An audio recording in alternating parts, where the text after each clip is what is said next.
happy to report a race for those who love to stay in bed. The Great Chicago Bed Race had teams competing for charity. And we introduce you to the group of Chicago students headed to meet Pope Leo. They captured the pontiff's attention when they held their very own conclave. And we go along with neighbors getting their first look at the Obama Presidential Center being built right here in Chicago. Hi everyone, I'm Allison Rosati. So glad you're here. I'm happy to report the good news going on in our area and beyond. And we begin with a trip of a lifetime that began when students from a Chicago Catholic grade school creatively held their own conclave and elected their own pope. Well, now kids from Our Lady of Mount Carmel Academy in Lakeview are heading to Rome to see the real pope from Chicago, Pope Leo. Christian Farr with their story. Students at Our Lady of Mount Carmel Academy in Lakeview took part in a prayer service to bless those who will make the trip to Rome in the coming days. Back in May, a select group of students took part in a mini conclave reenactment to celebrate the elevation of the first American pope, who just happens to be from Chicago, Pope Leo XIV. I feel like it's going to be a very fun trip, and I think we're going to see lots of beautiful things. Students Tim Durove and Inez Martins will be making the journey to Rome with their teachers. It makes me feel really happy because I've never been there before, and I really want to see what their country is like and what it is like to live there and like a day in their life. Did you think taking part in a conclave, this would happen? No, I did not think it would happen. We're going to see the Sistine Chapel, and we're going to see St. Carlo Acuti's tomb, and we wrote prayers, and we're going to leave them by there. I'm pretty sure that's what our teacher said. We are so excited. We're really blown away. This was just supposed to be an activity we did for our students on a Tuesday of a really busy week, and it has spiraled into something so much bigger. What do you think the kids get from this? I mean, something we keep saying is that as teachers in any school, but especially in a Catholic school, we plant seeds. And we often don't see the fruits of the seeds that we plant until much later. And sometimes as a teacher, you never really see the fruits of the seeds you planted in a kid. This is one of those really unique opportunities where we're seeing fruits right now. The children will not be flying out as a group. They will fly out individually with their families, and they'll be there for about a week. And hopefully, they will have an audience with the Pope. In Lakeview, Christian Farr, NBC 5 News. That is a field trip of a lifetime. Thank you, Christian. We're happy to report a Chicago man and his dog are reunited 10 years after the pup was taken. Our Regina Waldrop with the amazing story of Pete's long journey home. So what's that? Christmas. I'm still on a cloud. This is unbelievable. Already here for Ed Lighthall. I would tell people how much I loved him, how much I missed him, and how much it would mean to me if he ever came back. Pete is Poodle Mix, who was likely stolen, he says, 10 years ago. He's back home. He's a lot older than when I last saw him, so I'm adjusting to that part. His energy level, all those things, but he's happy, he's healthy, it feels like I saw him yesterday. So what makes this story even crazier is that Ed lives in Chicago, but Pete was found here in Hammond, Indiana, almost 20 miles away from where he was last seen. The dog was running loose right here on this very busy corner and was picked up, brought to our establishment where he was wearing a collar and tags, but the tag owner did not want the dog back. But in the meantime, I was on the phone with 24/7 Pet Watch, which is the microchip company that was associated with the dog, and got a hold of Edmund, wonderful man, and he was ecstatic because his dog had been missing for 10 years. It's the longest I've ever heard of. It's amazing. I'm happy, and I feel like he's happy, and my whole family's happy. Everybody I know happy about this. What happened to Pete and where he was over the years? Not important, says Ed. He's just glad to have his little buddy back where he belongs. I'm just happy that he made it home, and however much time we got left, I'm happy to spend it with him. So Ed says the plan this weekend is to have a party for Pete, cake and all, so he can introduce him to his daughters, who were little girls when Pete went missing. In Bronzeville, I'm Regina Waldrop, NBC5 News. It made us all happy too. Thank you, Regina. Now to a lucky dog. This video from the Chicago River shows the incredible rescue of a pit bull from a drain pipe.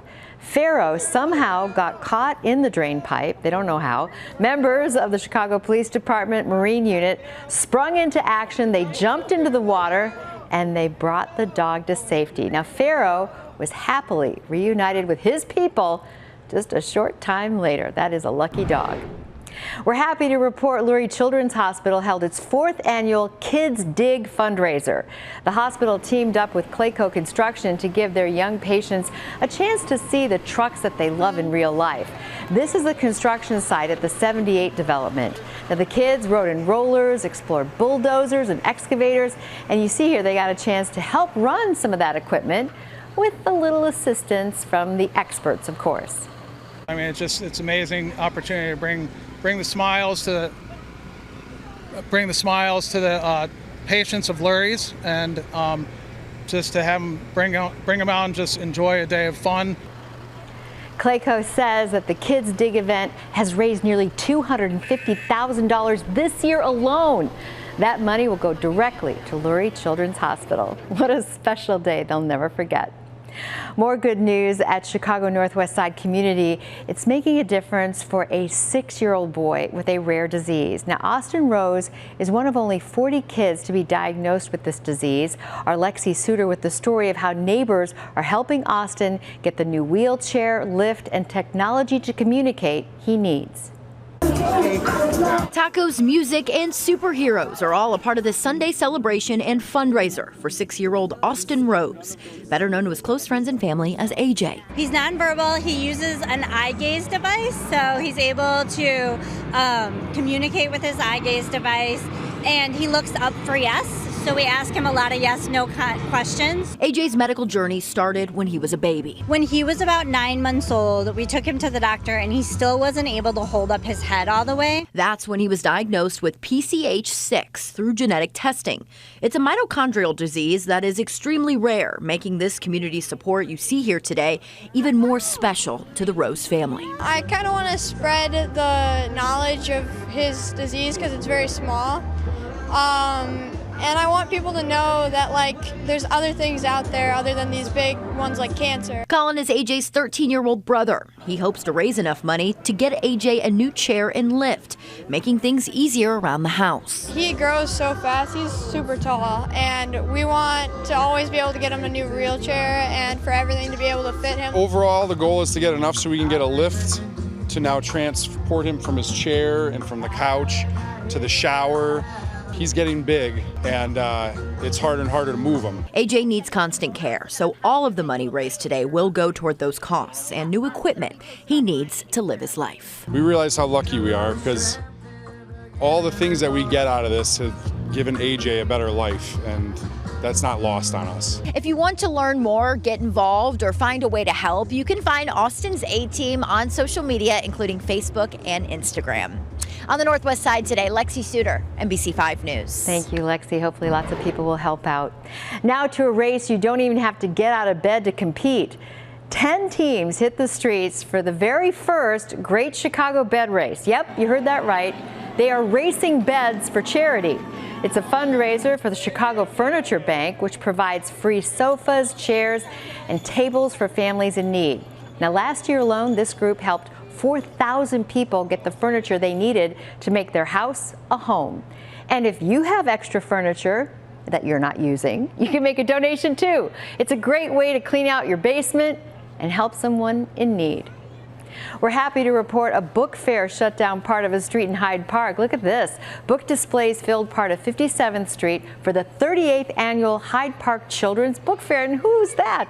Oh yeah, kids got to browse all kinds of literary works and pick out whatever they wanted that caught their eye. And you just saw him, the popular kids book character made an appearance. That was Clifford the Big Red Dog. And this year's theme is resiliency. We're happy to report thousands of runners gathered on Chicago's South Side. The 28th annual Lifetime Chicago Half Marathon stepped off bright and early in the morning in Jackson Park. Nearly 10,000 runners from all 50 states and 41 countries took part in this race.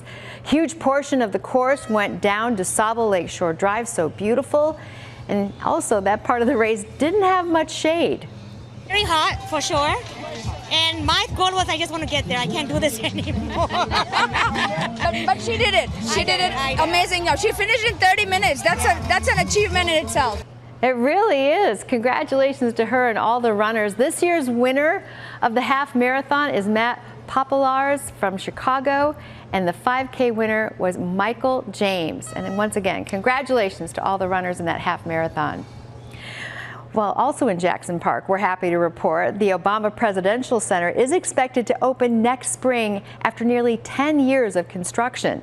Neighbors recently got a rare tour of this center dedicated to our nation's 44th president.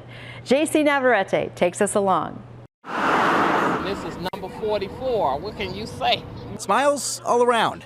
Dozens of neighbors circled the block to get a glimpse of the Barack Obama Presidential Center, the first official tour giving the community lots to talk about. It gives me great pride, joy, a piece of that, oh, this is something that I'm actually being a part of in the community. With over a decade of planning and construction, the center's nearing the finish line. Once it's complete, it will have a world-class museum, an auditorium, and a branch of the Chicago Public Library. And in honor of the former First Lady, a garden with fresh fruit and vegetables. This is going to be named after Eleanor Roosevelt, the Eleanor Roosevelt Fruit and Vegetable Garden. The Obama Foundation tells me as they get close to adding those finishing touches, they're looking far beyond this being a tourist attraction. This should be an economic catalyst for the south side of Chicago. And so that's my hope. For those who call Jackson Park home, it's a reminder of what's possible and a path for the next generation to blaze. My son was 2.5 when I moved here. He's now 19. So to see something as beautiful as this touched my heart. One by one, groups got their steps in, checking out the exterior of the center, many feeling pride and optimism. I'm very proud of the center because I'm proud of him.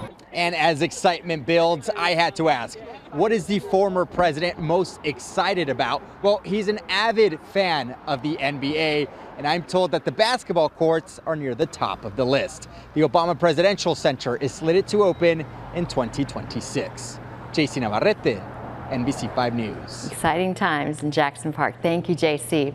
And thank you for checking out all the good things happening here and beyond. And if you want more good news, Happy to Report airs every Thursday and Friday at 9 p.m. on Roku and Apple TV. And you can watch anytime at NBCChicago.com or on the NBC Chicago app. Thank you again for being here. We'll be back again next week. Happy to report the good news.